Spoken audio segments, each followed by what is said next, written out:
We are also very keen on ensuring that the big subject of gender is addressed as we go into the future. As a team, first we have undertaken that though the Constitution says 30% of all positions, elective and appointive, must go to women, for a start, we want to start with 50% of our cabinet to be women. And we want to progress that. We want to progress that and see how we can realize the 2/3 gender rule within our first year, by God's grace, in government. As things stand today, has the largest number of women candidates compared to all our competitors. In fact, out of the 9 governor candidates, 7 are Kenya Kwanza. And we believe out of the 7 candidates, we are more or less almost sure that 5 will be elected as governors. And we are working towards it. Because we do not want to pay lip service or play tokenism to the issue of gender, because we know its significance and we know the contribution our whole society can give.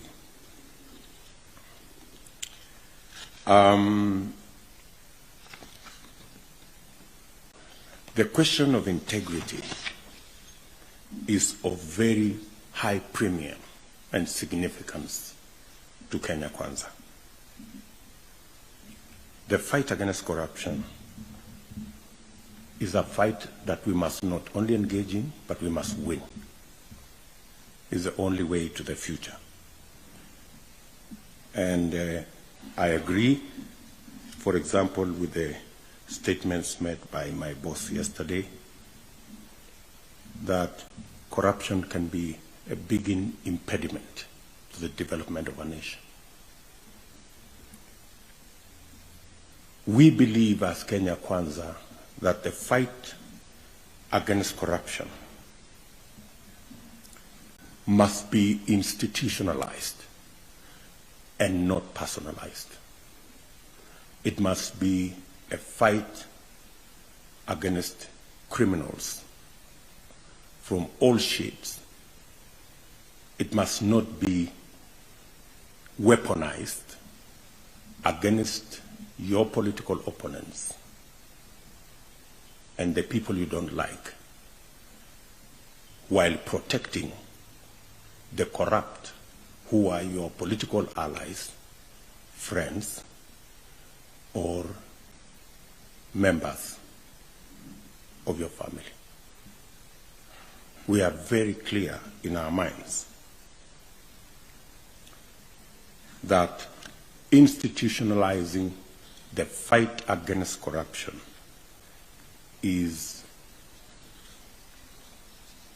building the capacities of the criminal justice system. And we are very clear as Kenya Kwanza that we need a financially independent judiciary. That's why we will operationalize the judiciary fund that will give resources to the judiciary to access software, hardware, human capital. As we talk, there is a huge gap of judges and magistrates that needs to be hired to expedite cases that now take anywhere between 5 and 15 years. You remember there was a case that was decided after 17 years by Kidongo the other day. And it is said justice delayed is justice denied. So our firm position as Kenya Kwanza is that the failure to fight corruption is when you undermine the institutions, the criminal justice system, by restricting their financial autonomy and by weaponizing the fight against corruption to be a fight against your political competitors. That is how, for example, the COVID billionaires escaped, because they were friends of the people who say they want to fight corruption. If the fight against corruption was left to the institutions, the COVID billionaires would be behind bars by now. And that's